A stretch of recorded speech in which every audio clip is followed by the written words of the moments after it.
It was a stormy night in an upscale neighborhood, the kind of night when secrets often claw their way out of the dark.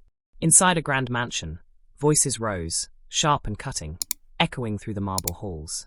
A young woman in her mid-20s, dressed in designer clothes and dripping with entitlement, stood towering over an elderly black man who sat quietly in a leather chair. His posture was tired, but his eyes held a calm strength.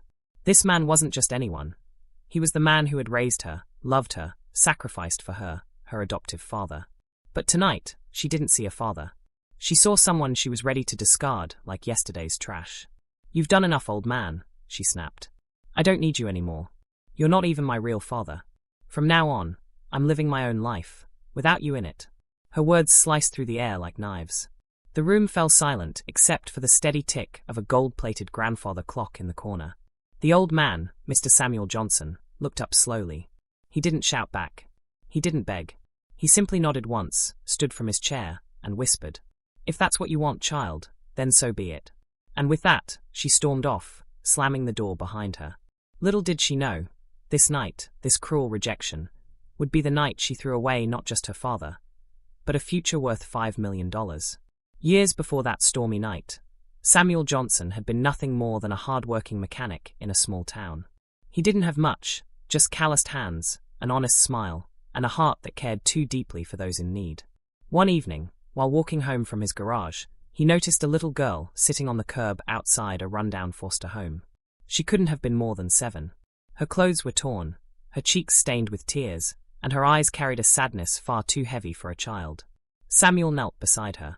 "What's wrong, sweetheart?" he asked gently. The little girl sniffled. "They don't want me," she whispered. "No one ever does." Something in Samuel's chest cracked open that night. He knew pain. He knew abandonment. And he couldn't walk away from her. Within months, after endless paperwork, background checks, and interviews, Samuel welcomed that little girl into his modest home. He named her Emily, a new name for a new beginning. Samuel wasn't rich, but he gave Emily everything that mattered: stability, laughter, discipline, and unconditional love.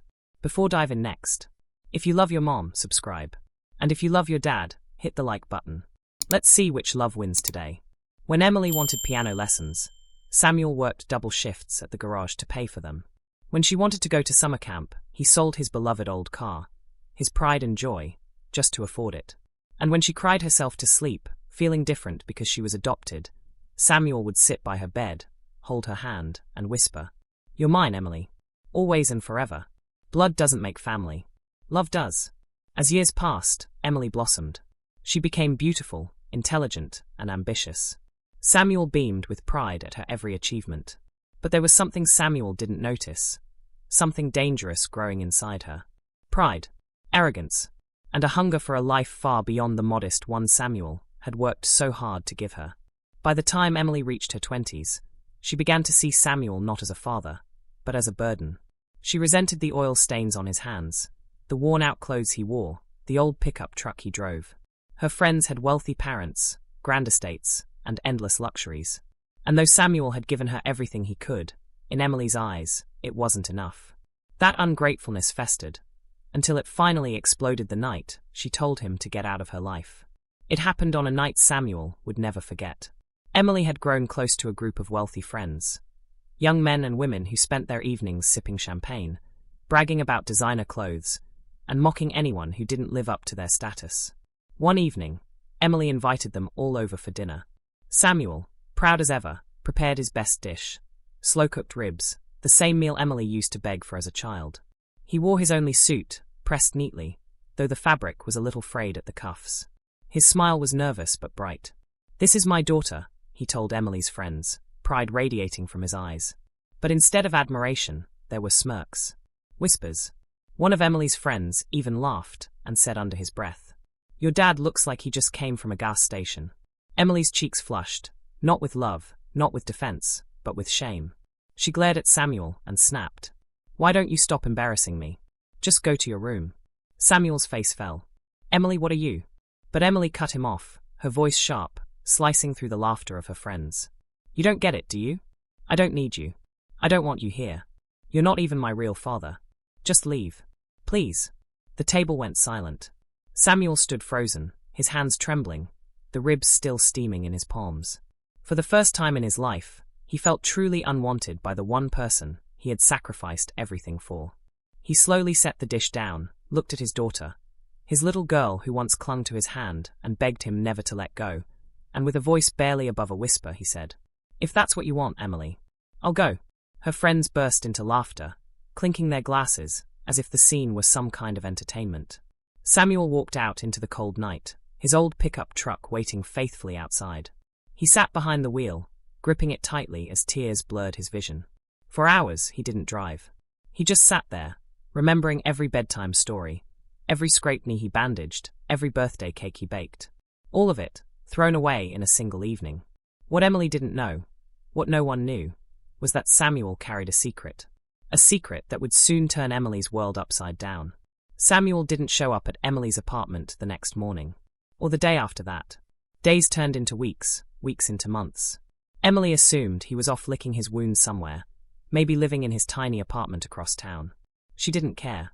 She was too busy climbing the social ladder, flashing her wealth, pretending to be someone she wasn't. But then, one day, her doorbell rang. When she opened the door, she didn't see Samuel. She saw two men in black suits, holding a folder. "Miss Emily," one of them said. "We represent Mr. Samuel Carter. We're here to deliver some documents." Emily frowned. "Documents? What for?" The man handed her an envelope. Inside was a letter, handwritten in her father's shaky, familiar pen. She began to read aloud. "My dearest Emily, I may not be your blood, but you are my daughter in every way that matters. For years, I worked double shifts, scrubbing floors, painting walls, repairing engines, not for myself, but for you. Every penny I saved, every sacrifice I made, was to secure your future. I didn't tell you because I wanted you to know me for the man I am, not for what I have. But now, since you've made it clear you no longer want me in your life, I have no choice but to leave this behind. In this letter, you will find the truth. I've been saving, investing, and working for 40 years. What I've built is worth nearly $5 million. But here's the twist. None of it will go to you, unless you learn the one thing money can't buy: humility. Goodbye, my little girl. Before diving next, if you love your mom, subscribe. And if you love your dad, hit the like button. Let's see which love wins today." Emily's hands trembled as she read the final lines. Her friends, once mocking, were now staring at her in stunned silence. $5 million, one of them whispered. Her world spun. Her heart pounded. Samuel, the man she had humiliated, mocked, and cast aside, was a millionaire. And she had thrown him away like nothing. The men in black spoke again.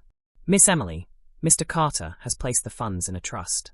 You are not the primary beneficiary, but if you wish to contest his decision, you may do so in court." Emily's knees buckled. "If I'm not the beneficiary, then who is?" The man closed the folder slowly, looked her dead in the eyes, and said, "Not you, but you'll find out soon enough." Emily couldn't sleep that night. Her mind replayed the letter over and over again.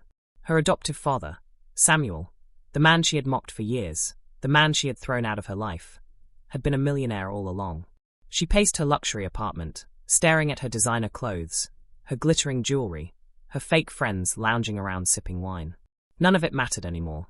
$5 million, and I threw it away, she muttered to herself. Her so-called friends were quick to remind her. "Wow, Emily, if you'd treated him better, you'd be set for life right now. Guess money doesn't love arrogance, huh?" Their laughter burned deeper than knives. If you think money can't buy respect, hit that like button right now. It helps spread stories like this to more people. But the worst part was yet to come. A week later, Emily received an official notice to attend a reading of Samuel's final statement. Her stomach churned as she walked into the lawyer's office. The room was filled with people she didn't recognize, neighbors, church members, even a few young men and women she had never seen before. The lawyer cleared his throat and began. Samuel Carter lived a life of hard work, discipline, and sacrifice. Though many knew him as a janitor or handyman, he was, in fact, a shrewd investor. Over 40 years, he amassed a fortune of $5,300,000. Gasps filled the room. Emily gripped her chair until her knuckles turned white. The lawyer continued. Samuel Carter's estate will be divided as follows. A portion to his community church, a portion to fund scholarships for underprivileged children, and the majority of the estate, nearly $4 million, will go to his chosen heir. Emily sat up straighter, heart pounding. Finally, this had to be her moment. The lawyer paused dramatically before announcing. His heir is a boy named Jamal Carter. Emily's face went pale. Who? She shouted. A small boy, no older than 10, stepped forward shyly. He was black, with bright, curious eyes. The lawyer smiled warmly at him. Jamal is Samuel's godson, the child of Samuel's late best friend. Samuel raised him quietly, supported his schooling, and loved him as his own. Jamal was the family Samuel chose, because unlike others, Jamal loved him for who he was, not what he had. Emily's jaw dropped. Rage boiled inside her. That's ridiculous. I'm his daughter. I deserve that money. But the lawyer shook his head. Samuel anticipated your reaction, Emily. He left one final message for you. A video played on the screen. It was Samuel, frail but smiling softly into the camera. Emily, if you're watching this, I want you to know, I always loved you. But love without respect is empty. You mock my skin, my work, my worth. And now, you mock yourself. Money doesn't change character, it only reveals it. My hope is that one day, you'll find humility. Until then, goodbye. The video ended. Emily sat frozen, tears threatening to fall, but her pride wouldn't let them. Her so-called friends whispered behind her, disgusted at her arrogance. She left the office alone, broken. The millions she could have had were gone. But worse than that, she had lost the one man who truly loved her. And Samuel? He had the last laugh. His fortune now changing lives, his legacy remembered not for wealth, but for dignity. If you believe Samuel did the right thing, type respect in the comments. We'd love to see how many of you support him. And before you scroll, if you love your mom, subscribe. If you love your dad, hit the like button. Let's see which love wins today.